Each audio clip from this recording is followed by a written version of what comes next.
एक बात या शिकायत जो अक्सर अपने आसपास के लोगों से सुनने को मिल रही है कि उन्हें अपना शरीर या हेल्थ कंडीशंस पहले जैसे नहीं लग रहे। ये शिकायत उन लोगों की तो है ही जिन्हें ठीक ठाक वाला कोविड हुआ, यानी सीवियर कोविड। लेकिन साथ ही वे लोग जिन्हें हल्के फुल्के यानी बेहद माइल्ड सिम्टम्स थे, वे भी ये कह रहे हैं that we are not feeling same anymore when it comes to our body. तो क्या हो गया है? यानी इतने लंबे वक्त उसके बाद भी ये कौन सा असर है इस कोरोना का जो आपके शरीर में बना हुआ है?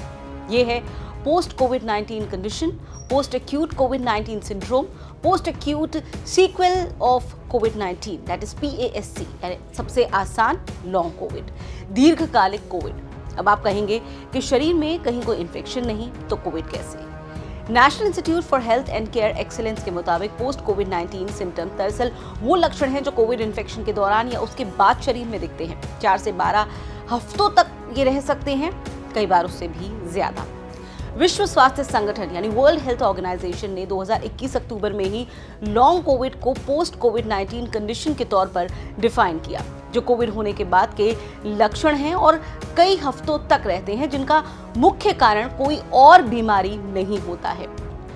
जब भी कोई वायरस शरीर पर हमला करता है तो हमारे शरीर का अपना एक डिफेंस मैकेनिज्म होता है उससे लड़ने का। यही कोविड में हुआ, लेकिन ये वायरस नया था, खतरनाक था, डिफेंस मैकेनिज्म के लिए अजनबी था। लैंसेट की एक रिसर्च रिपोर्ट के मुताबिक यूरोप और एशिया में किए गए सैंपल सर्वे में लगभग 45% लोग कोविड के बाद किसी न किसी अनसुलझे लक्षण से लगभग 126 दिन यानी कि 4 महीने से ज्यादा वक्त तक जूझते रहे। इनमें सबसे ज्यादा जो लक्षण दिखाई दिए या जो बने रहे उनमें फटीग यानी भीषण थकान, हल्का बुखार, शरीर में दर्द मुख्य था। लंबे वक्त तक कोविड वाले कुछ लोगों में पोस्टरल टेकिकार्डिया सिंड्रोम POTS के लक्षण पाए गए, जिनकी आगे जांच की आवश्यकता हो सकती है। POTS हृदय गति में असामान्य वृद्धि है जो ज्यादातर खड़े होने पर ज्यादा होती है। यूके के ऑफिस ऑफ नेशनल स्टैट्स के मुताबिक जो लक्षण पोस्ट कोविड सबसे ज्यादा बने रहे उनमें सांस फूलना, थकान, जोड़ों में दर्द, ध्यान न लगना यानी लैक ऑफ कंसंट्रेशन प्रमुख था।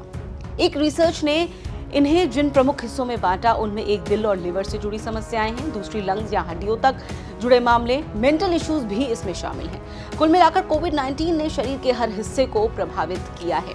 हार्ट अटैक के गंभीर मामलों से लेकर बालों के झड़ने से लेकर अवसाद तक, मांसपेशियों में लगातार बनने वाले लगातार दर्द को, अचानक उठे माइग्रेन को कोविड-19 की देन बताया गया है। इसका निदान या उपाय क्या है? ये पूरी तरह से क्लिनिकल जांच के बाद ही तय हो सकता है कि ये लॉन्ग कोविड है, और ट्रीटमेंट ऑफ एग्जीक्यूशन यानी कि क्लिनिकल जांच के बाद, पूरी जांच के बावजूद जो लक्षण है उसकी कोई और वजह नहीं पता चलती है तो ये माना जाता है कि ये लॉन्ग कोविड है। भारत में लॉन्ग कोविड के मामले लगातार बढ़ रहे हैं। यूके के स्टैट्स डिपार्टमेंट के मुताबिक यूके में जनसंख्या का लगभग 3% जो हिस्सा है, जो आबादी है, वो 4 हफ्ते से अधिक और उससे भी ज्यादा कई महीनों तक चलने वाले कोविड-19 के सिम्टम्स को रिपोर्ट कर रहा है। मई 2022 में USA में रोग नियंत्रक और रोकथाम केंद्र के आंकड़ों का अनुमान है कि 7.5% जो एडल्ट्स हैं वो अभी अपने इनिशियल कोविड-19 के जो फेज है उसके बाद भी 3 महीने से ज्यादा वक्त तक कई सिम्टम्स को अनुभव कर रहे थे, उनसे जूझ रहे थे। इससे निकलने का तरीका होलिस्टिक अप्रोच, शरीर पर, मानसिक स्वास्थ्य पर बहुत ज्यादा ध्यान देना, मेडिकल ट्रीटमेंट के साथ योगा और स्वस्थ जीवन शैली के विकल्प अपनाकर लोगों ने इस असर से बाहर आने की कोशिश की है। अब जब हम एक और वायरस से लड़ने के लिए मुहाने पर खड़े हुए हैं तो अपने स्वास्थ्य का ध्यान रखना बहुत ज्यादा जरूरी है। अपने शरीर में आ रहे बदलावों को, लक्षणों को देखें, नजरअंदाज बिल्कुल ना करें, जरूरी जांच वक्त पर करवाएं। अगर हालात पहले जैसे नहीं तो जीने का सलीका भी तो बदलना पड़ेगा। स्वस्थ रहिए, मस्त रहिए। ये वीडियो आपको कैसा लगा कमेंट सेक्शन में जरूर बताएं। ऐसी और वीडियोस देखने के लिए सब्सक्राइब कीजिए आज तक।